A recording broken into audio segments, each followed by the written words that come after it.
It is crazy to think just 7 years ago I stepped onto the softball field for the first time, only to be escorted to the emergency room minutes later. My mom made me join softball in 5th grade. She was tired of seeing me eat chips and watch Netflix. I was living my best life, but she thought I should get out of the house. My first day, a pop-up gets hit to me. I had thought I was going to catch it, but the next thing I know, I'm on the floor holding my eye. My mom told me I didn't have to play after that, but I felt an obligation to it and didn't want to quit something I barely started.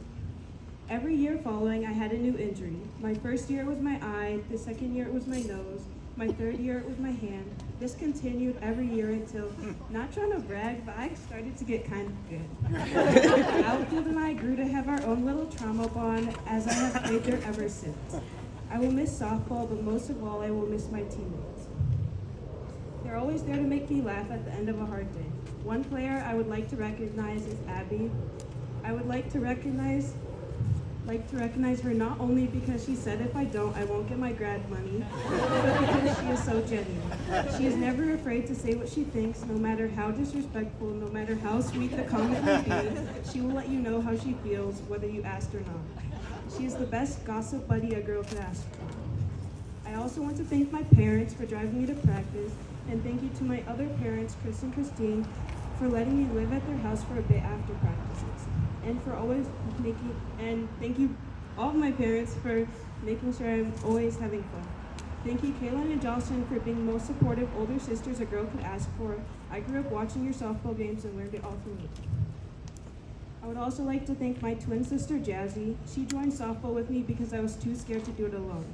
I always felt better about striking out as long as she did too. It has always been Jazzy and Violet, and it's weird to think it's soon just going to be Violet. She has been with me every step of the way. When the other teams asked for our birth certificates because they didn't believe we were within age range, it was okay because they asked for hers too. As long as we were in the same boat, I felt okay. Now she's leaving and we are both going on different boats. I don't know what I will do without her. I am so thankful she has held my hand as I stepped into the sport, and I'm going to miss her so much as she goes off to accomplish great things. 10 hours and 50 minutes away. Lastly, I would like to thank coaches. Thank you Carl, Danny, Steph, Becca, and Cassidy. You have all been such role models for me. Cassidy, at first it was weird having your teammate turn into your coach, but I soon realized how amazing and comforting it is. Thank you Cassidy for coaching this year. I am so happy I got an extra year with you.